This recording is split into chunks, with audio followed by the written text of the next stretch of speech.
ভাৰতীয় ফুটবল দলত অসমৰ মহম্মদ ছামি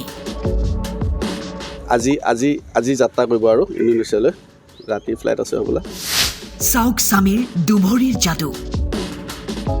বৰ্তমান এতিয়া গোৱাত আছে এতিয়া ইণ্ডোনেছিয়া যাব ইণ্ডোনেছিয়াত ফ্ৰেণ্ডলি মেটচ আছে আণ্ডাৰ 20 প্ৰথম ইণ্ডোনেছিয়াত খেলিব তাৰপিছত সিৰিয়া তাৰপিছত জৰ্ডান নেকি 24 তাৰিখ 27 তাৰিখ 30 তাৰিখ মৰিগাঁৱৰ সন্তানে ৰাজ্যবাসীলৈ গৌৰৱ কঢ়িয়াই আনিলে অসমবাসীৰ বাবে এয়া গৌৰৱৰ খবৰ 20 বছৰ অনুৰ্ধৰ ভাৰতীয় ফুটবল দলত স্থান লাভ কৰিলে মহম্মদ ছামিয়ে 8 বছৰ বয়সৰ পৰাই ফুটবল খেলি ভাল পোৱা ছামিৰ এই সাফল্যত আনন্দিত পিতৃ-মাতৃ তথা অঞ্চলবাসী বহুত ভাল লাগিছে খবৰটো যোৱাকালি 4:30 বজাত পাইছোঁ এনে সি কেম্প কৰি আছিলে যোৱা 11 তাৰিখে গোৱালৈ গৈছিলে দিল্লীৰ পৰা এসপ্তাহ প্ৰায় 9 দিন ধৰি তাত কেম্প কৰি আছিলে তাৰপিছত ৰিজাল্টটো সি পোৱা নাছিলে ভাল লগা নাছিল বুলি কৈছিলে কালি ঠিক 4:30 বজাত তেতিয়া তাৰ স্কোৱাডত নাম আহিছে আৰু তাৰপিছত ঘৰলৈ ফোন মাৰিছে আৰু সিও বহুত নথৈ আনন্দিত হৈছে ইয়াৰ পূৰ্বে 17 বছৰ অনুৰ্ধৰ ভাৰতীয় দলত মহম্মদ ছামিয়ে পাইছিল স্থান ভাৰতীয় দলৰ হৈ ষ্ট্ৰাইকাৰ খেলি কেইবাটাও গ'ল কৰিবলৈ সক্ষম হৈছে মহম্মদ ছামিয়ে বৰ্তমান এতিয়া গোৱাত আছে গোৱাৰ পৰা বাংগালোৰ আহিব বাংগালোৰৰ পৰা ইণ্ডোনেছিয়া যাব আৰম্ভণি মানে প্ৰায় 8 বছৰমান বয়সৰ পৰা সি বল খেলিছে লকডাউনৰ পিছত 2021 চনত দিল্লী সুৰেবা ফুটবল একাডেমীত প্ৰশিক্ষণৰ কাৰণে মই তাত ৰাখিছিলোঁ আণ্ডাৰ 17ত এই যোৱা বছৰ অক্টোবৰ নেকি অক্টোবৰতে হ'ব চাগে একটো মনত নাই সদ্যহতে 17তো খেলি আহিছে সাব গেম খেলিছে ফাৰ্ষ্ট ভূটানত সাব গেম ইণ্ডিয়া চেম্পিয়ন হৈছে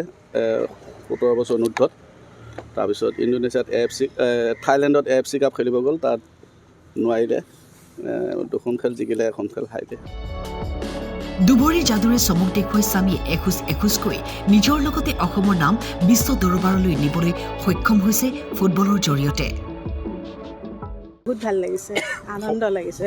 ভাল লাগিছে আৰু খেলিব যাব খেলৰ প্ৰতি তাৰ বহুত আগ্ৰহ আছিলে খেলি খুব ভাল পাইছিলে খুব খেলে ভাল লাগিছে দলবাৰী যুৱ কল্যাণ সংঘৰ খেলপথাৰত অনুশীলন কৰি বাপেকৰ আৰু দলবাৰী গাঁৱৰ ৰাইজৰ ক্লাবৰ পৰা আদি কৰি সকলোৰে সহায় সহযোগিতাত বিশেষকৈ মহম্মদ ছামি আজি এই পৰ্যায়ত পোৱা বাপেক মাকৰ যথেষ্ট অৰিহণা আছে বাপেকে সমস্তখিনি ত্যাগ কৰিছে তাৰ লগত আজি সেই পৰ্যায়ত পাইছেগৈ আজি গাঁঠিৰ ধন খৰচ কৰি দিল্লীৰ নিচিনা এটা দামী ক্লাবত তেওঁক ৰাখিছে আজি 3 বছৰ ধৰি তাৰ ফলটো আজি পাইছে আজি যিহেতু আৰু এটা কথা মই ক'ব যাওঁ 17 বছৰ অনুৰ্ধৰ যি ভাৰতীয় দলৰ স্থান পাইছিলে অসমৰ পৰা তেওঁ প্ৰথম আছিলে সেই তেতিয়া অসমৰ পৰা কোনো নাছিলে মহম্মদ ছামি অকল আছিলে আৰু এতিয়া 20 বছৰ অনুৰ্ধৰ যি দলত ভাৰতীয় দল ঘোষণা হৈছে যোৱাকালি সেই দলতো অসমৰ পৰা তেওঁ আছে তাৰ কাৰণে দলবাৰী গাঁৱৰ পৰা মৰিগাঁও দলবাৰী অসমৰ কাৰণে আজি এটা ভাল খবৰ গৌৰৱৰ কথা আমি মহম্মদ ছামিক লৈ গৌৰৱান্বিত মৰিগাঁওবাসী এতিয়া মৰিগাঁৱৰ মহম্মদ ছামিৰ ঘৰত আনন্দৰ পৰিৱেশ মৰিগাঁৱৰ পৰা কিশোৰ ডেকাৰজাৰ ৰিপৰ্ট টাইম 8